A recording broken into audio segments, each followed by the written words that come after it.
Today on WBLN News, service hours opportunities, riots break out in Turkey, and a GOP debate goes down last night. All this and more coming up right now. Good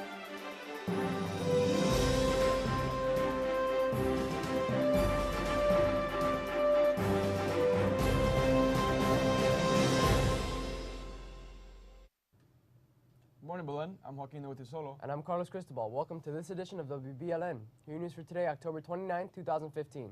Attention students, do you need a community service hours? The parish of Holy Rosary St. Richard needs volunteers for their International Food and Art Festival on November 7, 2015.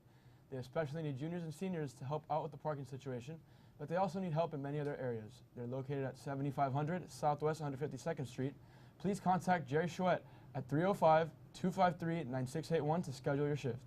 In national news, last night was the third debate for the GOP. For the third time, the Republican candidates for president debated the issues and attempted to get noticed by viewers in the crowded field.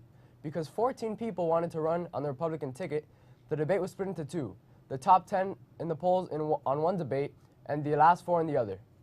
The focus of the third Republican presidential debate was the economy, but the candidates seemed to talk less about finances and more about each other, like Jeb Bush questioning Marco Rubio's voting record in the Senate. Candidates also reflected on themselves.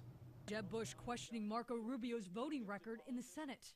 Marco, when you signed up for this was a 6-year term, and you should be showing up to work. We're running for the same position, and someone has convinced you that attacking me is going to help you. Candidates also reflected on themselves.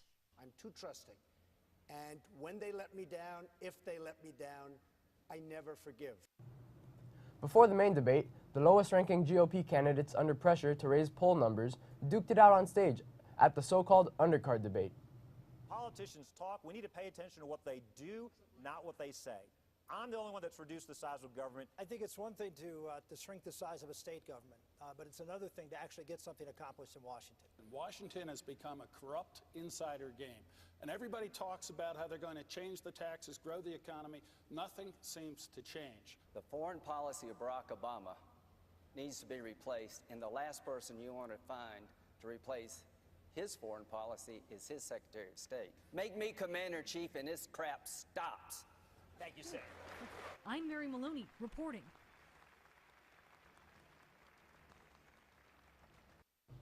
Wisconsin Congressman Paul Ryan has been formally nominated to be the next House Speaker. The move sets him up to be the youngest Speaker since before the Civil War. Ryan easily defeated GOP Congressman Daniel Webster in today's election. The secret ballot vote tally was 200 for Ryan and 43 for Webster. The nomination is all but assured to be approved by the full House of Representatives on Thursday. John Boehner announced his resignation from House Speaker and from Congress last month.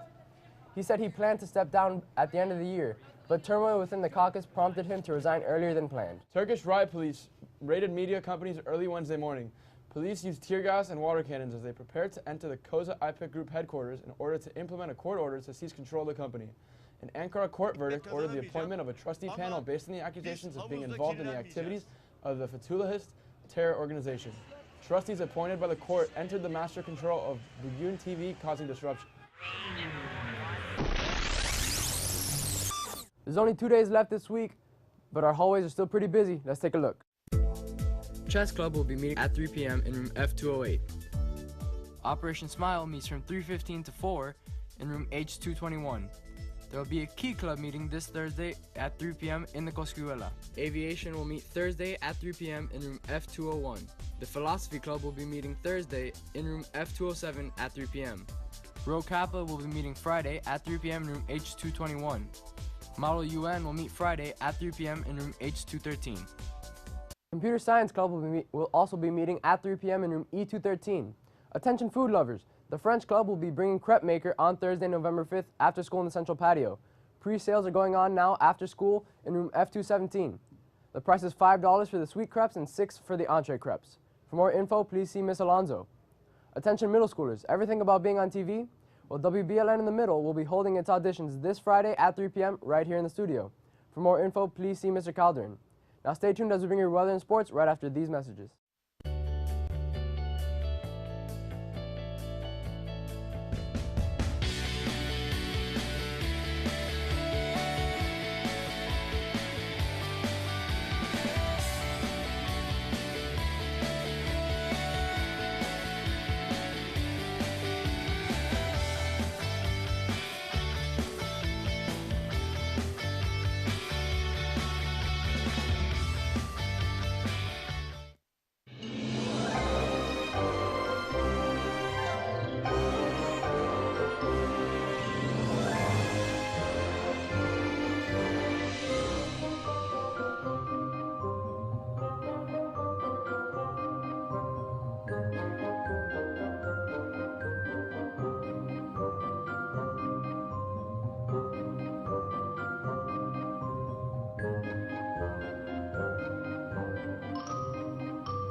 morning, Belen. Today there should be a lot of isolated shower storms, so keep that in mind as you're walking around campus. Let's look at the map for today. Right now the clouds are moving kind of in the northeast, so there should be a lot of scattered shower storms throughout the day. Let's look at the highs and lows. There should be a high 85 and low 73 with a relative humidity at 74%, with the winds coming from the southwest at 9 miles per hour, with afternoon shower storms and an 80% chance of rain. Let's look at the next 3 days. On Friday is a high 86 and a low 73 with a 50% chance of rain. On Saturday, a high 85 with a low of 75 with a 10% chance of rain, so this looks a lot like a better day. And on Monday, a high 85 and low 75 with a 20% chance of rain. That's all for weather, guys. Now try and stay dry.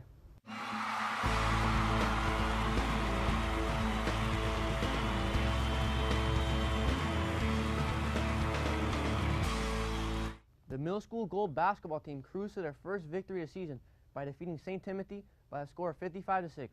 Mario Cobo led the Wolverines of 9 points, 3 rebounds, and 3 steals, while Sean-Luc Beaubien contributed 7 points, 7 assists, and 4 steals. Dorian Gonzalez also added 8 points to the team. The team welcomed St. Kevin on Friday at 3:45 p.m. On Tuesday, the bowling team participated in the District 17 tournament, finishing in 9th place overall. After starting in 15th place after the first round, the Wolverines were able to improve their standing behind the solid play of freshman Jacob Woltzer, who bowled a season-best 3-game series of 468. That included a personal high game of 175, and seniors Jerry Trujillo and Claudio Laratelli, who chipped in with scores of 167 and 154 respectively. There will be a freshman JV and varsity basketball trials at 3:15 p.m. in the gym. The junior high football team will have its season-end meeting from 3:15 to 3:45 in the gym lobby. Wrestling workouts begin at 3:30 p.m. All who are interested in joining and are in grades 6 to 12, please meet in the wrestling room. It was a great day to be a basketball fan because many teams across the league opened their seasons yesterday. Your Miami Heat took on the Charlotte Hornets at the AAA in front of a packed crowd. It was also great news to see Chris Bosh back in play. Bosh hasn't played a game since he had a blood clot and was forced to sit out the second half of the season last year. Bosh led all scorers and had a double-double, recording 21 points and 10 rebounds. Dwayne Wade also had 20 points and looked to be playing well. Miami took off with the game in the second quarter, and Charlotte struggled to get back in the game late. The final score of the game was 104-94. In a well-anticipated pitching matchup between Johnny Cueto and Jacob deGrom, the Royals took Game 2 of the World Series. Mets pitcher Jacob deGrom was looking good until a shaky fifth inning where he gave up 4 runs and 5 hits. Cueto was practically unhittable, only giving up 2 hits and throwing a complete game. The Royals scored 3 more runs in the 8th and ended up winning with a score of 7-1. Let's see if the Mets can win and turn around the series tomorrow at 8 o'clock in New York. That's all for sports, guys. Be sure to follow us on Twitter and Facebook for all the latest news and pictures. I'm Jack Solo. And I'm Carlos Cristobal. From everyone here at WBLN, thank you for watching. Stay golden, Wolverines.